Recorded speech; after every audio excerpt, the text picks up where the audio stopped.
ये कैसे हुआ? ही कीअं थियो? ही कीअं थियो? मैं फ्लैट के ॿाहिरि हूं। मां फ्लैट खां ॿाहिरि आहियां। मां फ्लैट खां ॿाहिरि आहियां।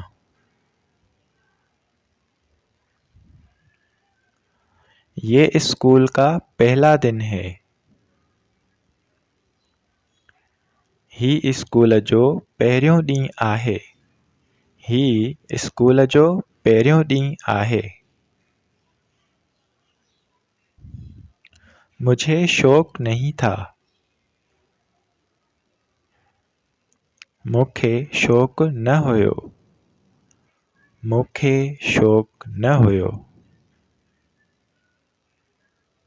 ये नहीं बिकता। ही नथो विकिणिजे। ही नथो विकिणिजे। वो नहा रहा है। हू विहिंजी रहियो आहे। मैं उसके घर गया। मां हुनजे घर वयुसि। मां हुनजे घर वयुसि। हाँ फिर भी। हा पोइ बि। हा पोइ बि। बताओ तुमने पापा से बात की? ॿुधाए तो बाबा सां ॻाल्हायो? ॿुधाए तो बाबा सां ॻाल्हायो?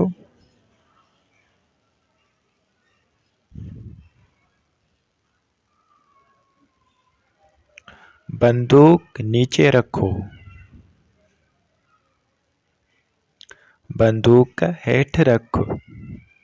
बंदूक हेठि रखो।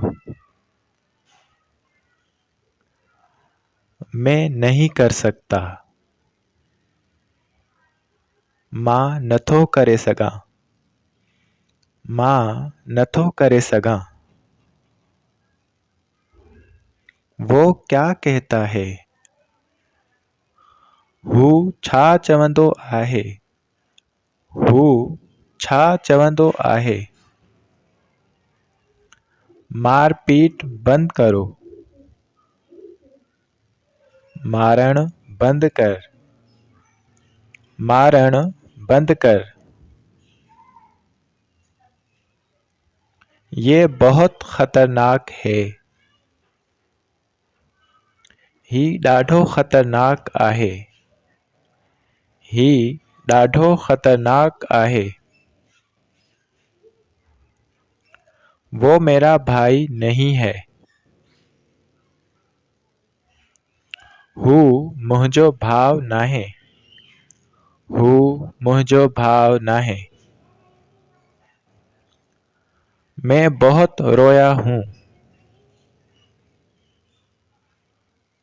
मां ॾाढो रुनो आहियां। मां ॾाढो रुनो आहियां। वो मेरी ज़िंदगी में आई। हू मुंहिंजी ज़िंदगीअ में आई। हू मुंहिंजी ज़िंदगीअ में आई।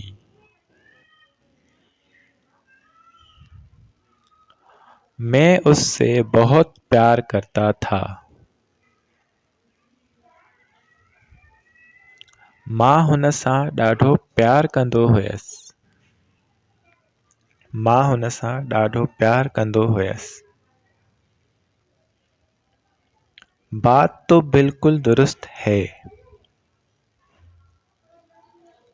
ॻाल्हि त सफ़ा सही आहे।